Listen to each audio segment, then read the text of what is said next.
Assalamualaikum warahmatullahi wabarakatuh. Anak-anak, gimana kabarnya? Anak-anak sehat? Sudah sholat? Sudah makan siang? Terus gimana ya, Bu Guru lama nggak ketemu? Kira-kira badan kamu itu tambah gembrot atau tetap atau tambah kurus? Mudah-mudahan anak-anak sehat. Pokoknya yang penting sehat. Anak-anak dalam kondisi yang seperti ini, anak-anak harus banyak berdoa, harus patuh pada aturan supaya kita tetap sehat. Kondisi negara kita aman, sehat semua, pulih seperti semula. Kita bisa berkumpul kembali, bisa belajar kembali, bisa jajan di kantin bersama kembali, bisa belanja di koperasi kembali, bisa ke bakso Pak Safa kembali, bisa olahraga di GOR kembali. Yang penting kita patuh supaya kita cepat pulih. Anak-anak, kemarin anak-anak sama Bu Guru kan sudah diberi tugas bab 3. Di situ Bu Guru belum pernah menerangkan, tapi anak-anak sudah pandai semua. Jawabannya bagus semua. Bu Guru sudah kirimi jawaban iya bagus. Memang pinter-pinter, nilainya bagus-bagus. Sehingga di sini Bu Guru hanya akan mau mengulang apa yang sudah kamu baca, kamu kerjakan. Pada bab 3 itu apa anak-anak ya babnya? Apa? Semangat dan komitmen kebangsaan. Kalau kita bicara tentang semangat komitmen kebangsaan, itu memang harus dipunyai seluruh bangsa Indonesia. Sehingga anak-anak sejak kecil, sejak belum sekolah sampai sekolah, itu memang sudah diajar harus patuh di rumah, patuh pada ayah ibu, di sekolah kita harus patuh pada aturan. Nah, wujud patuh itu wujud adalah kita itu memang awal dari kita kepatuhan pada orang tua, pada aturan sekolah. Itu memang awal dari kepatuhan kita pada pemerintah, suatu wujud perilaku komitmen kita pada bangsa. Anak-anak, kita rasakan di rumah patuh aturan ayah ibu, di sekolah patuh pada aturan di sekolah. Kita juga rasakan, kita tahu di masyarakat, kita ingat ayah ibu kita pergi ke TPS kalau pas ada pemilu. Nah, itu orang tua kita itu sudah bukti bahwa itu melakukan komitmen kebangsaan. Sehingga ayah ibu kita itu adalah sudah mewujudkan sikap yang demokratis. Itu wujud amalan pada Pancasila. Seperti kita di sekolah. Kita di sekolah ada upacara dalam rangka memperingati kebangkitan nasional yang dirayakan biasanya pada tanggal berapa? Ya, pada tanggal 20 Mei. Lahirnya itu kapan?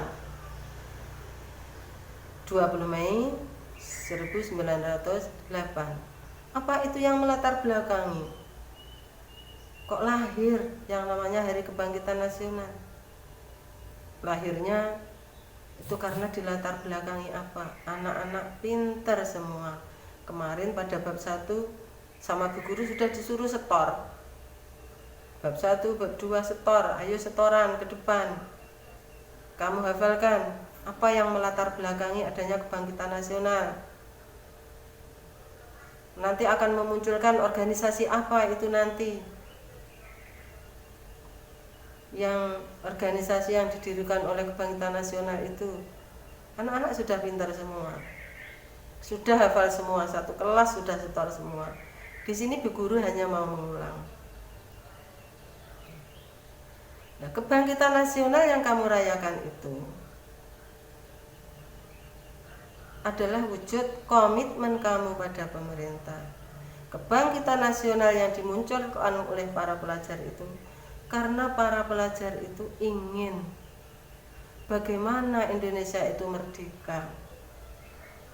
Bangsa Indonesia merasa senasib, rasanya tidak enak dijajah oleh negara lain. Sehingga mempunyai tekad, mempunyai semangat untuk membentuk suatu organisasi.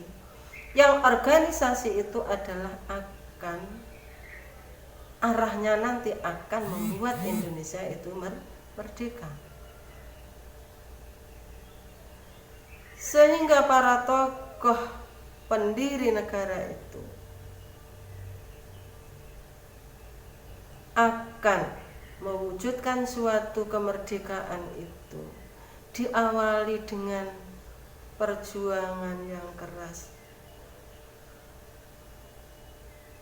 berkorban yang pantang menyerah, mewujudkan persatuan di antara para tokoh pendiri yang pada akhirnya di situ akan merumuskan suatu Pancasila.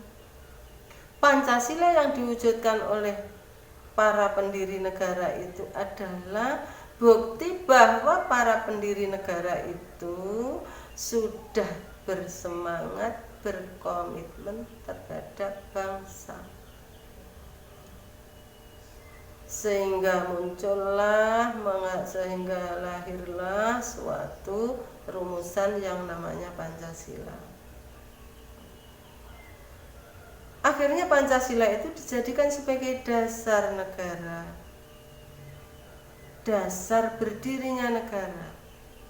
Anak-anak tahu kalau di rumah ada bangunan, sebelum bangunan itu didirikan pasti terlebih dahulu adalah dibuat apa? Dibuat suatu fondasi. Sama. Sebelum negara berdiri, negara dibangun, maka terlebih dahulu yang dipersiapkan adalah dasar negara. Sehingga Pancasila itu adalah sebagai fondasi berdirinya suatu negara Indonesia yang merdeka. Itu semua adalah berkat para pendiri negara yang mempunyai semangat dan komitmen. Sekarang kita sudah merdeka. Berkat jerih payah para pendiri negara, kita tidak usah berjuang. Kita tidak merumuskan Pancasila, kita tidak melawan penjajah, tapi kita merasakan betapa enaknya tinggal di negara yang merdeka seperti ini. Apa yang anak-anak lakukan? Yang anak lakukan adalah mengisi kemerdekaan ini. Apakah sudah cukup kalau kita itu merdeka, sudah nggak berjuang? Tidak cukup, karena di sisi lain kita merdeka, enak, tapi masih ada ancaman, tantangan yang kita hadapi. Anak-anak tiap hari enak bawa HP, nggak usah berjuang,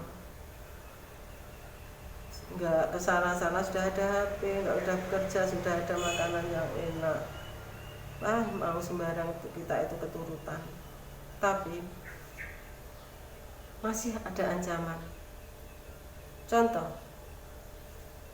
di era digital yang kamu alami, di situ ada berita-berita. Terkadang berita yang diterima itu adalah berita yang akan mengganggu persatuan bangsa. Sehingga di situ kita tidak boleh, di situ kalau ada berita-berita yang sekiranya itu mengganggu ketentraman bangsa, itu kita tidak boleh membuka. Kita tetap bersikap dan berperilaku sesuai Pancasila. Ada lagi ancaman seperti teroris, ada lagi narkoba. Teroris narkoba itu juga akan merusak nilai kebangsaan. Sudah nggak sesuai dengan dasar kita adalah Pancasila. Seperti di era globalisasi, semua aspek kehidupan, baik itu ekonomi, sosial, politik, bahkan wabah penyakit, itu sudah menyatu, mendunia. Ekonomi kita sudah mendunia, itu sudah bisa beli barang-barang dari luar negeri. Sosial budaya, kita sudah bisa menyanyi seperti orang luar negeri, kita bisa meniru pakaian dari luar negeri. Penyakit pun, penyakit di Indonesia sama juga, wabah penyakit corona ada di Indonesia, juga ada di luar negeri. Itu semua wujud bahwa kita berdiri di atas negara yang merdeka, tapi ternyata masih banyak ancaman dan tantangan. Oleh karena itu, anak-anak sebagai generasi penerus, kamu harus tetap berkomitmen, bersemangat dengan jalan kamu bersikap, bertingkah laku sesuai dengan nilai Pancasila. Sehingga ancaman, tantangan yang datang baik dari dalam negeri, luar negeri, ataupun penyakit yang kita hadapi sekarang ini, insya Allah tidak akan kerasan di bumi Indonesia apabila kita berkomitmen dengan kita bersikap sesuai dengan nilai Pancasila, kita wujudkan persatuan, kompak, suruh pakai masker, tidak boleh keluar rumah, itu secara kompak, secara bersatu kita lakukan. Kita saling membantu, kita saling menolong, kita harus tenggang rasa dan sebagainya. Kalau amalkan Pancasila dimanapun kita berada, lebih-lebih kita berada pada saat ini banyak tantangan, banyak ancaman yang kita alami.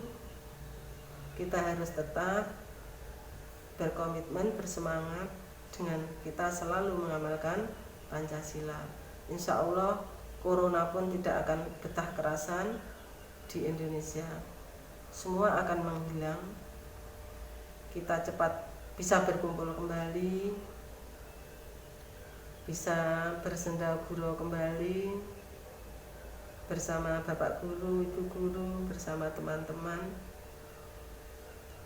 Karena kita semua sudah rindu, Bapak Ibu Guru rindu sama anak-anak, anak-anak rindu sama Bapak Ibu Guru. Semuanya mudah-mudahan bisa pulih sehat, tetap sehat. Corona yang ada di Indonesia tetap cepat pergi. Mudah-mudahan kita diberi kesehatan. Amin amin ya rabbal alamin. Dari Bu Guru cukup sekian. Assalamualaikum warahmatullahi wabarakatuh.